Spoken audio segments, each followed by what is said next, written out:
Bien, entonces, no sé dónde corté. Mejor dicho, dónde se cortó, porque yo seguía hablando. Siempre me olvido del detalle.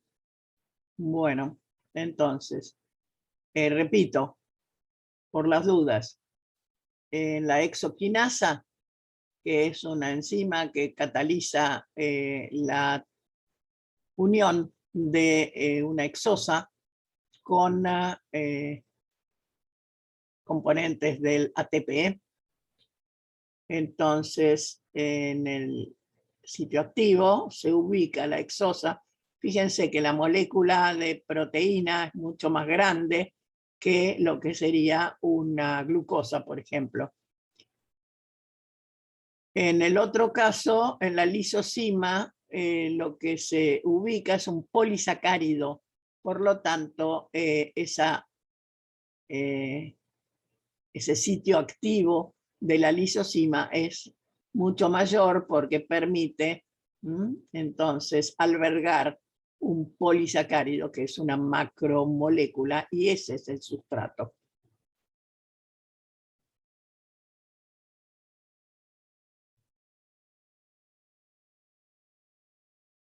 O sea, si vamos al caso, el tamaño y la forma del sitio activo son los que permiten la unión con el sustrato. En el caso de la exoquinasa, es muy pequeña la molécula con respecto a todo el resto de la molécula proteica. Me refiero al sustrato, mucho más pequeño que toda la proteína. En cambio, en el otro caso, también el sustrato tiene su estructura y es necesario que haya algunas otras uniones o factores de unión que permitan la especificidad. Como dijimos antes, los catalizadores biológicos tienen la particularidad de ser específicos en muchos casos. Otro punto importante es la orientación de los grupos en el sitio activo. Y gracias a esa orientación se va a poder fijar el sustrato al sitio activo mediante puentes de hidrógeno, por ejemplo, u otras uniones débiles, y eso va a permitir que haya una relación entre el sustrato y el sitio activo, lo cual va a permitir que se produzca la catálisis. Es decir, que la enzima en su estructura permite la transformación del sustrato en producto.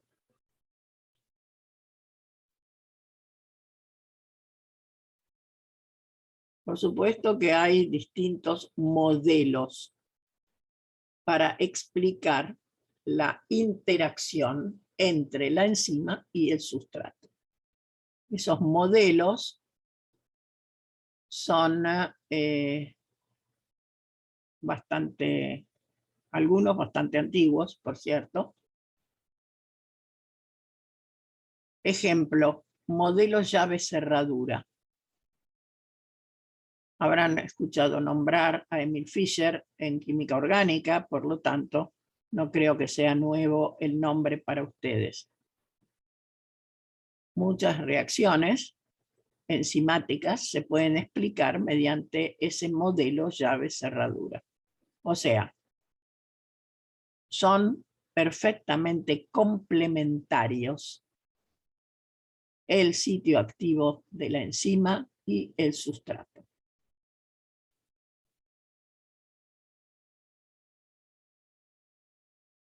Y de hecho, lo que llamamos complejo enzima-sustrato, que ya lo vimos en las figuras de antes, es el intermediario de la reacción. El sustrato ingresa a la enzima, se forma el complejo, el sustrato se transforma y sale de la enzima en forma de producto.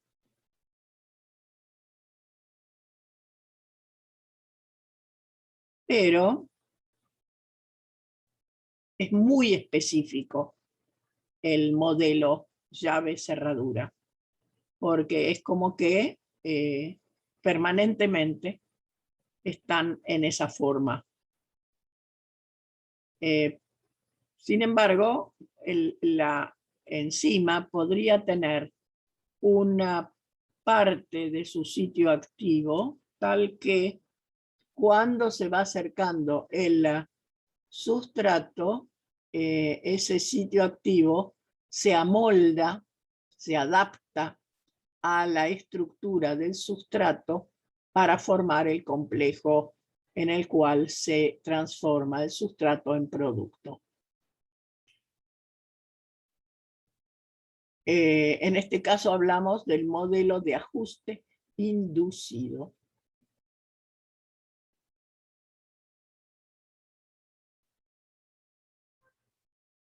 Y acá vemos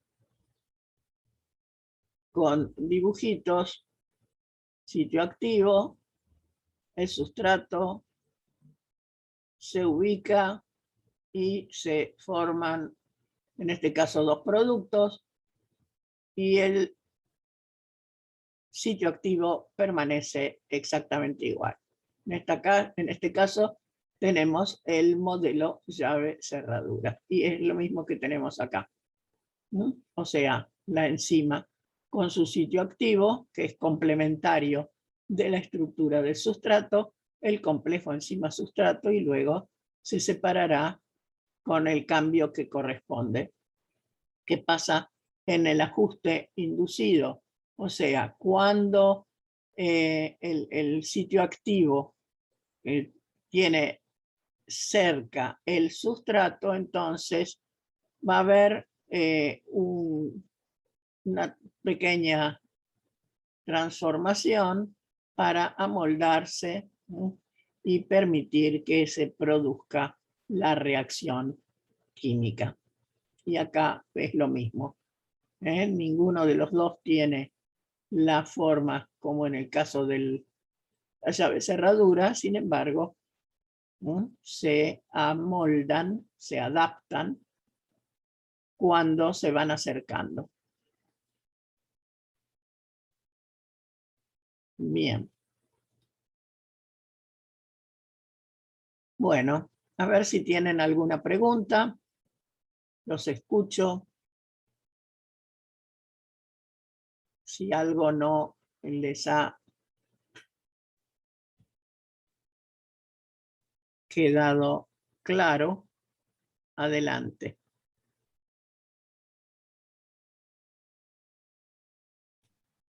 Una consulta, profesora. ¿Sí? Había dicho que el grupo prostético era la unión de la coenzima y la enzima o una proteína. Esa parte me... Bueno, la enzima es proteína. La enzima es proteína. El grupo prostético es una coenzima que no se separa de la proteína enzimática, sino que está unido permanentemente con uniones covalentes a la molécula enzimática. Y eso es lo que se llama grupo prostético. Es lo mismo que si pensamos en, a ver, un ejemplo podría ser la hemoglobina. Cuando hablamos de hemoglobina, ¿qué tenemos? La globina, que es la proteína, y el hemo, que es esa estructura que permite el transporte del oxígeno. Pero el hemo está unido permanentemente a la globina. Okay, es lo que llamamos hemoglobina. En ese caso es un grupo prostético. ¿Está claro? Sí, sí, muchas gracias. Bien. Muy bien. Entonces, si no hay otra pregunta, seguimos. Ese complejo enzima-sustrato, en realidad, es lo que vamos a denominar estado activado o estado de transición. ¿Por qué? Porque, ¿qué es lo que tenemos? Tenemos la enzima, que es la proteína enzimática, que es la que tiene la actividad catalítica, la coenzima si es necesaria o no, porque hay enzimas que no requieren coenzima. Perdón. Entonces, si ustedes se acuerdan, teníamos un gráfico en el cual veíamos cómo se disminuía lo que habíamos denominado energía de activación. Y la disminución de la energía de activación era lo que permitía la acción de la enzima. Justamente el estado activado o estado de transición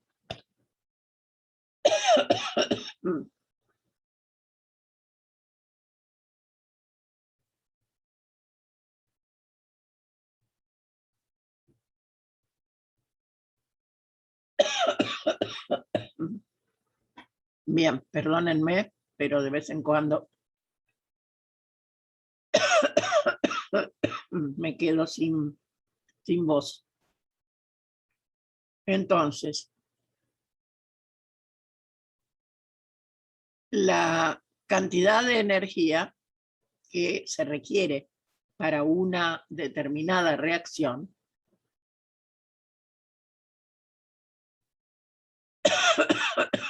en ausencia de catalizador puede ser mucho mayor que en presencia de catalizador. ¿Qué hace el catalizador? Disminuye la energía de activación. ¿Y eso qué significa? Que las moléculas, que recuerden que en los procesos entre reactivos implican choques entre las moléculas. Y los choques significan, en algunos casos, un cambio en la estructura de las moléculas. Y muchas veces es necesario que estén bien ubicados los grupos funcionales para que esos choques sean efectivos. Y los choques, cuando no son efectivos, implican que las partículas se van a separar sin reaccionar. ¿Y qué significa eso? Que se separan sin reaccionar, que no van a tener energía suficiente para formar ese complejo, como hemos visto en la enzima y el sustrato. El complejo enzima-sustrato es un complejo activado, tiene suficiente energía como para producir la reacción. Es un estado de transición y justamente ese estado de transición se produce porque los catalizadores permiten disminuir la cantidad de energía necesaria para que la reacción proceda. ¿Y cómo procede? Aumentando las velocidades de las reacciones, directa e inversa.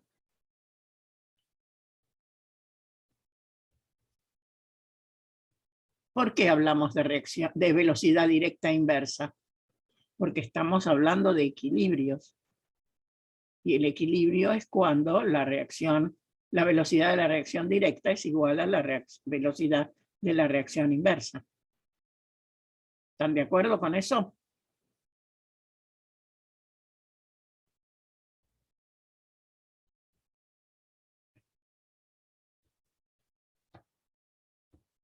Bien. Si hay alguna pregunta, adelante, porque no quiero que les quede nada sin entender.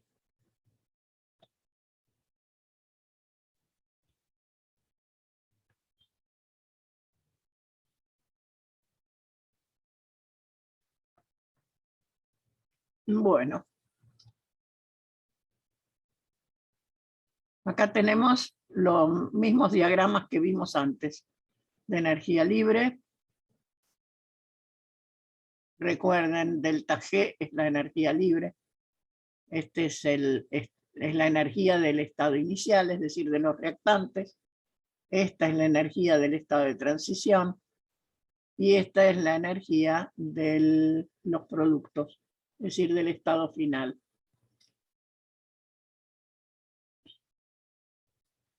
El delta G, entonces, atención que estamos entregando energía para alcanzar el estado de transición. Esa energía es de vuelta. Y además, en este caso, donde la energía del estado final es menor que la energía del estado inicial, hay una parte de energía que se libera en la reacción. Podría ser al revés, es decir, que la energía de los productos finales fuera mayor que la del estado inicial, entonces parte de la energía de activación quedaría en los productos. Y esto es el proceso, y por eso hablamos de coordenada de reacción. Ahora bien, nosotros vimos que había un modelo de interacción entre la enzima y el sustrato que era llave-cerradura. Es muy, muy raro. Tiene que ser una enzima que sea de especificidad absoluta con algún sustrato. Una ya la hemos mencionado, la ureasa. La ureasa es una enzima que actúa exclusivamente sobre la urea. Y en ese caso sí podemos tener el el modelo de llave-cerradura. Porque no actúa con ninguna otra molécula, solamente con la urea. Bien, en cambio, el ajuste inducido permite que otras moléculas similares puedan unirse a la enzima. Supónganse una hidrolasa, que lo que hace es hidrolizar uniones éster. Éster del ácido carboxílico con un alcohol.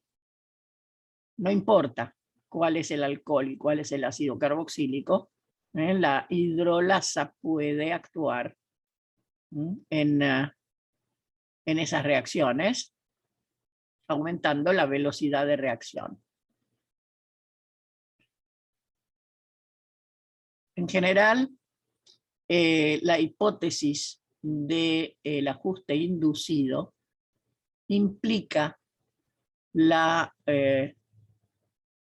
formación de un estado de transición que no depende exclusivamente de la molécula, como en el caso de la urea y la ureasa, sino que puede la enzima trabajar en el proceso que corresponde a otras moléculas similares. Es decir, en ese caso la especificidad, en el caso de una hidrólisis, de una unión éster, la especificidad está por la unión éster y no por el compuesto específico. Todas las enzimas que actúan en la digestión pueden tener, en algunos casos, una unión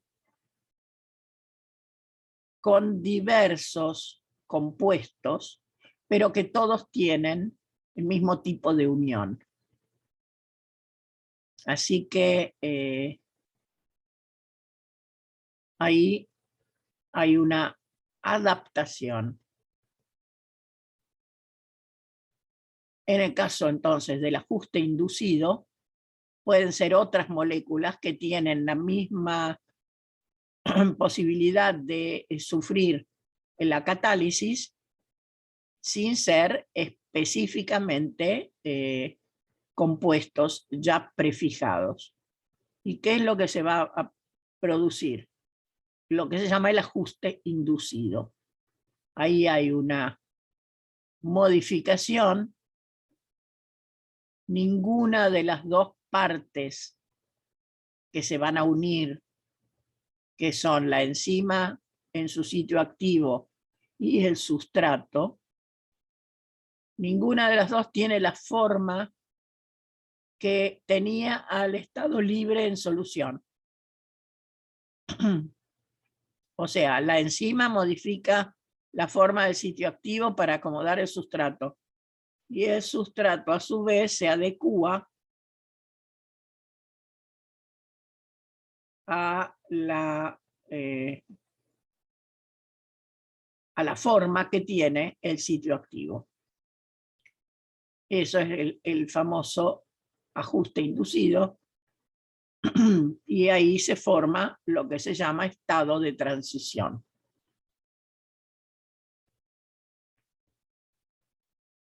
Bueno, la orientación es muy importante.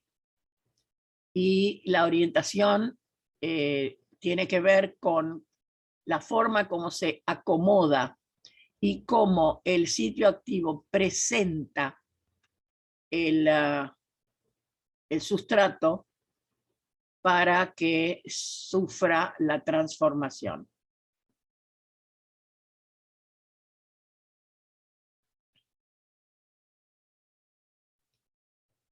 Entonces, aquí lo vemos, tenemos dos moléculas, el sitio activo, por proximidad, entonces, ahí tenemos el estado de transición y ahí tenemos el producto final. Y lo vamos a ver. Sobre esto vamos a volver en un momento. Lo vamos a ver acá. Fíjense, acá tenemos las moléculas proteicas que son las enzimas. Son grandes con respecto a los sustratos que son pequeños. Acá tenemos un sustrato que es la glucosa o la hexosa, que es la que vemos acá.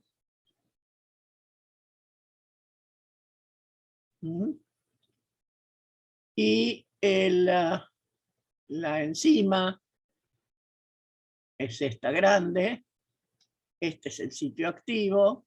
En el sitio activo se instala el sustrato y tenemos la coenzima, que en realidad es un cosustrato porque va a reaccionar, se va a modificar y juntamente con el sustrato. La orientación es muy importante. Fíjense, esa molécula es el ATP, que tiene adenosina, trifosfato, 1, 2, 3 fosfatos. Entonces, uno de esos fosfatos, el tercero, tiene que pasar al carbono 6 de la exosa formando una unión éster de fosfato en el oxidrilo del carbono 6 de la glucosa o de la exosa. Entonces, para que se pueda transferir, tienen que estar muy cerca. O sea, la orientación es muy importante. Si esto estuviera al revés, con los fosfatos para el otro lado, no se podría llegar, o si esta estuviera al revés, con el carbono 6, digamos, hacia abajo. Así que es muy importante la orientación, y esa es una característica del sitio activo. O sea, en el sitio activo lo que se genera es proximidad y orientación de los grupos que tienen que reaccionar, de la coenzima y del sustrato. ¿Cuál es el producto? La exosa monofosfato. ¿Y cuál es el otro producto, que es la coenzima? Queda en forma de ADP, porque se fue un fosfato. Era ATP y quedó en ADP.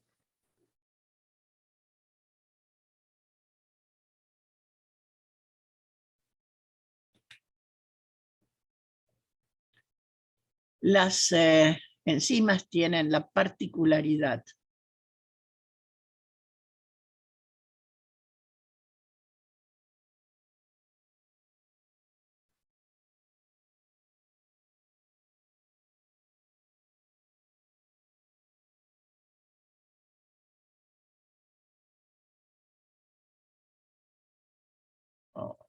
no puedo creer. Quedó en pausa la...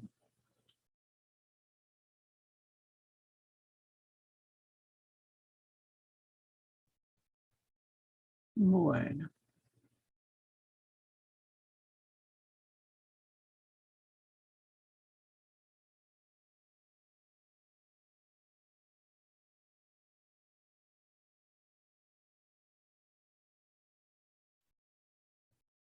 Discúlpenme, no me di cuenta que había quedado en pausa la pantalla compartida. ¿Hasta dónde habíamos llegado?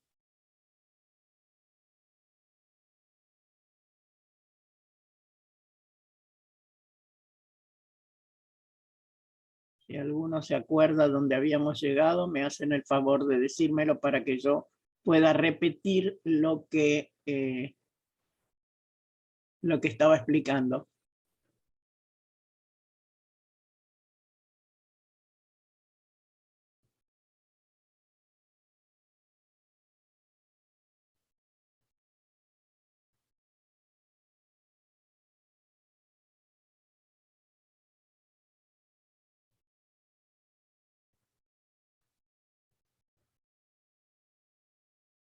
Bueno, ¿hasta dónde habíamos llegado?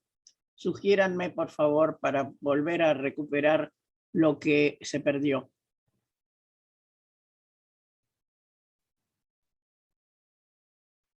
Esta parte de estado de transición, sí lo había dado. Bien. Mecanismo de catálisis dijimos que lo vemos después. Y la reacción dentro del sitio activo para la exosa monofosfato, ¿esto les quedó?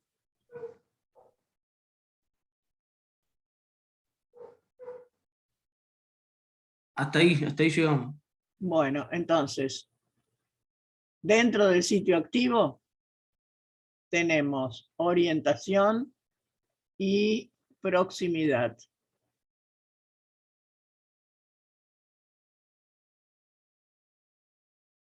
Gracias al sitio activo, entonces, la coenzima, en este caso es el ATP, y la molécula de sustrato, que es la exosa, quedan suficientemente cercanas en el espacio como para que el fosfato se libere del ATP y pase al carbono 6 de la glucosa para formar el éster de fosfato de la hexosa o de la glucosa. Entonces, ¿qué nos va a quedar? La hexosa monofosfato, que va a salir del sitio activo, y el ADP, que va a salir del sitio activo. Ambos tienen que, bueno, en el caso del ATP, quedó en ADP, por lo tanto, para poder volver a actuar, tiene que recuperar su forma inicial. Y el producto es lo que se quería obtener, que es la hexosa monofosfato. ¿Queda claro hasta acá? Sí, entonces ahí lo único que va a hacer es la hexosa obtener un fosfato más. Obtener un fosfato. Obtener un fosfato, exactamente. A partir de la coenzima, que es el ATP. Por eso muchas veces a la coenzima, que sufre también una reacción igual que el sustrato, se la denomina cosustrato.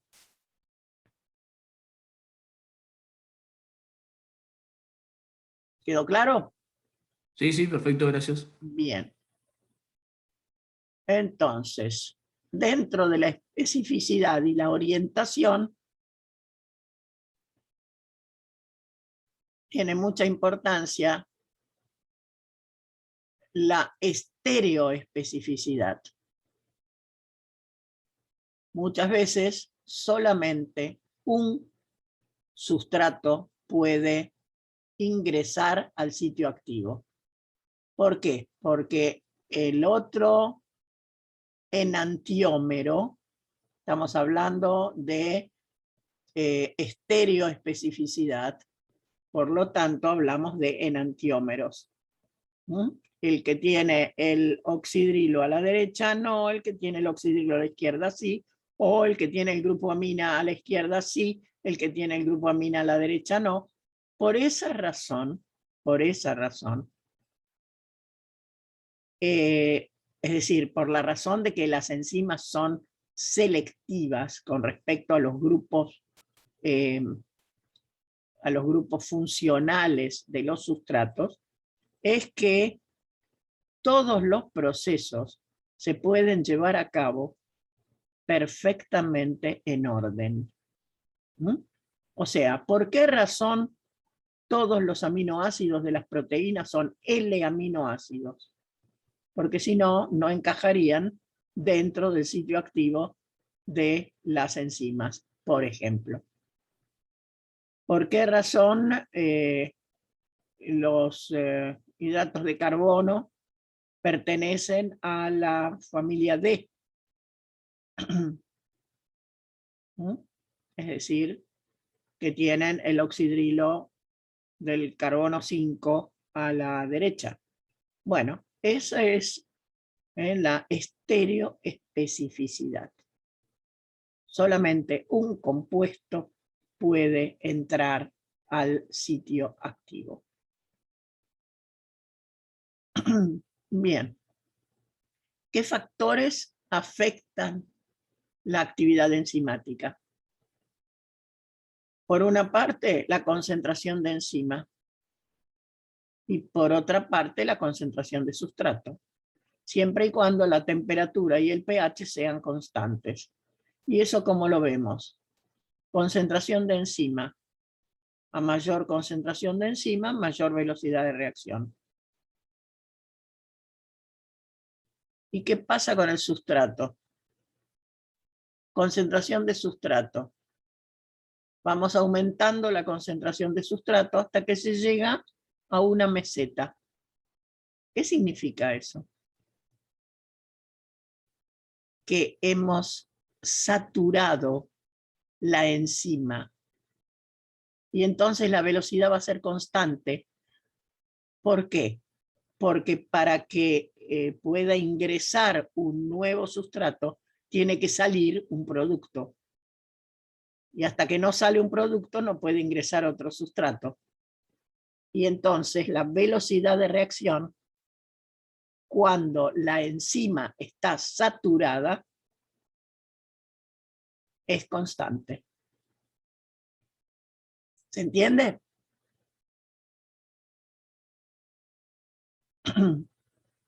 O sea, podemos decir que en cuanto a concentración de sustrato, cuando no hay enzima, la velocidad de reacción es muy baja.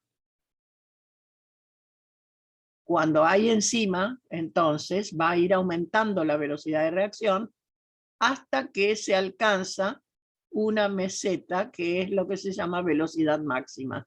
Acá no se ve, porque seguramente se llega a la velocidad máxima un poco más adelante.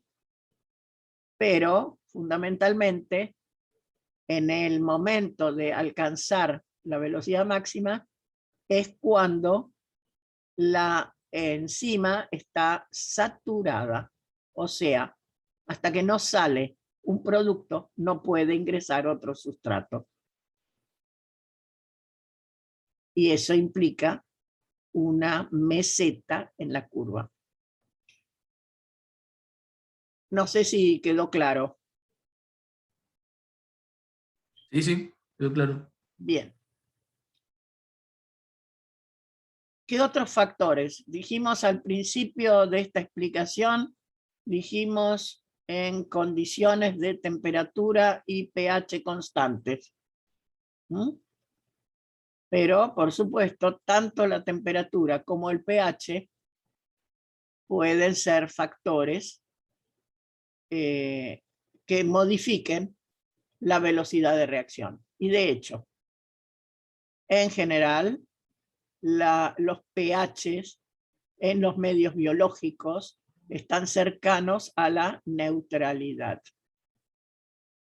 Y las temperaturas, bueno, eso depende, porque en el estómago tenemos un pH de 2, la temperatura viene después, y en el intestino tenemos un pH de 8, así que eso depende del lugar donde esté funcionando la enzima. Y con respecto a la temperatura, los medios biológicos en general están actuando a temperaturas alrededor de los 40 grados.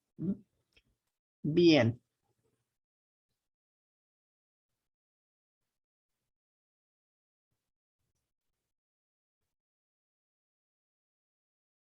¿Y cuál es el problema más grave?